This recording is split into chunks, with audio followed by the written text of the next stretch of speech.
Hey agents, in this video, I'm gonna talk about everything Countdown.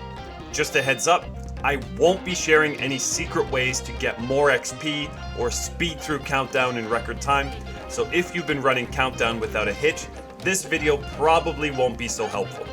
But for newer players or anybody who's having issues with Countdown, I made this video so you will be able to successfully complete Countdown smoothly from start to finish, even as a solo. So first off, to matchmake for Countdown, you have two choices. You can start your own lobby or just join regular matchmaking and potentially get put into somebody else's lobby. To choose between these two, open up your map, slide over to the far right until you see the Countdown icon. On Xbox, press Y on it to open matchmaking and you'll see Create Countdown and Start Matchmaking. Create Countdown will ensure that you are the host, so the lobby will stay in your region and you can control who stays and who goes. It just takes a little bit of time to get 8 people sometimes. Whereas Start Matchmaking will usually get you into a lobby immediately, but you have no control over the region or your group members. If you do end up as leader, remember you have to manually start the game by opening up the lobby and holding X. Too many people don't realize this or don't even know that they're the leader, and everybody's just sitting there waiting because Countdown doesn't start automatically. So once you do get into Countdown, the first thing you want to do is open your map, press down on the D-pad and select your target loot. Target loot will drop a lot more frequently than everything else. So if you want to farm something in particular or donate pieces for proficiency, select that as your target loot. After that, open your map again and you'll probably see a line leading to one of the objectives. Ignore this. You will not be doing any missions until you capture the 3 boosts. These boosts are controlled by the enemies to start Countdown, meaning whichever 3 are active, they gain the buffs. So you want to head over to the closest boost, capture it, and kill the hunter that is guarding it. The other squad of 4 should also be heading to the boost nearest them, and then ideally you meet at the final boost. Keep in mind that you cannot apply status effects to hunters if the enemy has the status effect boost. You can see my teammates here trying to CC the hunter to no use, until I capture the boost and immediately we can foam him.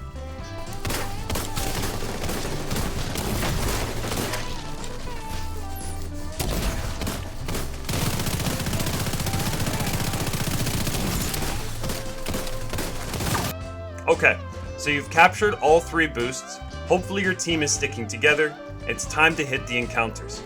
If you're playing with 8 solos, you may need to step up and take the lead, because that's just what some players need, is someone to tell them where to go.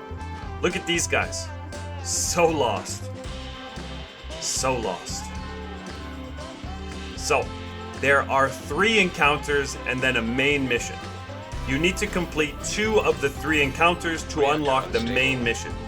And yes, I know completing all 3 will yield more loot and XP, but good luck convincing the 7 solos to put off the main mission in favor of doing a 3rd optional mission. So forget about the 3rd encounter and just do 2 and then the main mission. There are plenty of different encounters, but once you get the hang of them, they're pretty easy to complete. First off, this one is just like in Summit. The Warhounds are immune until you shoot the 2 servers. Then you can kill the Warhounds, clear the area of the remaining NPCs, and you're done.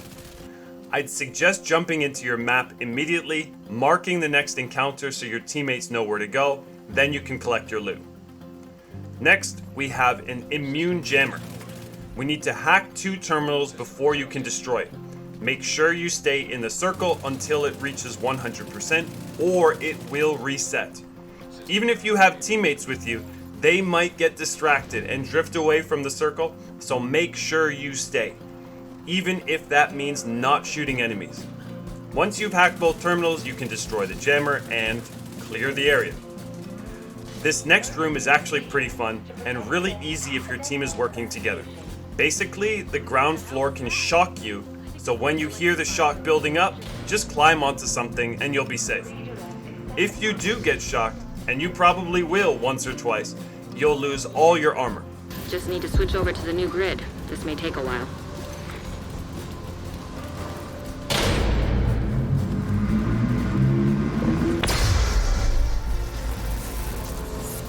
To complete it, you just need to keep chasing the orange markers and interacting with the fuses and switches until you've disabled the electro-shocking floors. It helps to have 1 or 2 people staying in the middle at all times, but if you're the only one doing the objective, that's not really an option. Once you've disabled the shock, head upstairs to the control room and restore the power, and clear the area.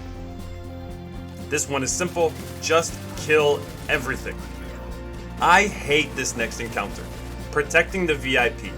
Because if some hotshot tries starting this encounter on their own before grouping up with the team, the NPCs will start shooting the VIP and inevitably kill him, and you'll fail the encounter.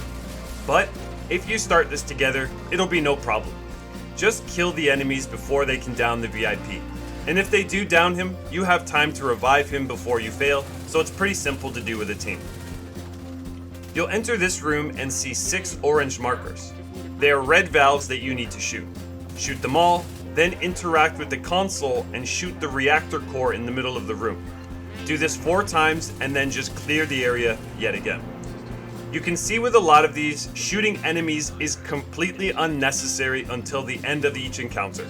So Countdown is far from a DPS check and can be completed by anyone regardless of build or SHD level, provided you focus on the objective. This one, a lot of people miss because the initial objective is way above your heads. But usually once your teammates see you shooting into the sky, they'll realize what to do and then just follow the objectives. There are more encounters, but I'm going to stop there. Because while these encounters are all very different and actually quite fun, completing the objectives is basically the same. Follow the orange markers, do what Isaac tells you to do, and ignore NPCs until the end. Do that and you'll get to the final part, the extraction, in no time. The extraction is where things can get dicey and sometimes a little toxic. You'll encounter a handful of hunters, and as usual, they hit like a truck. But with Riot Foam and or a Scorpio, you can handle them with ease. On top of that, there is an endless supply of NPCs who keep dropping in from a chopper. From the time you complete the main mission, you have 4 minutes to call for an extraction. And to call it, you need to get deep inside the area. And sometimes, if your group is struggling, you'll need to just run through the NPCs and hunters to fire the flare. If you aren't able to call the extraction in time, you still get to keep your gear, but you get fewer points to spend at the Countdown vendor, where you can usually buy some great gear and caches. You can find this vendor over here, just outside the White House. Now, if you successfully call the extraction, another countdown starts. You'll need to survive until the chopper arrives, then interact with the rope before the time expires. Where this gets toxic is some people get really upset if you call the extraction too early, and they'll actually kick you in a fit of immature rage, because they want more time to farm NPCs. If this happens, don't give it a second thought. Countdown isn't going anywhere, so just queue up again and have some fun while these chubby cheeks stew in their irrational ire. Finally, the glitchy loading screen. If you just wait for your character to load out of Countdown, you'll get stuck at a 100% loading screen. You do not have to close the game when this happens. At least on Xbox, you can bypass this screen by holding B and A or B and Y for a second. And that would be circle and X or circle and triangle on PlayStation. Not sure about PC. Or just hold the B button before getting to this screen and you'll exit Countdown no problem. So that's Countdown. Not so bad, right? Personally, I've been enjoying this new game mode in The Division 2, and I hope this video will help you do the same. If it does, you know what to do. That's all from me. Until next video, happy farming, agents.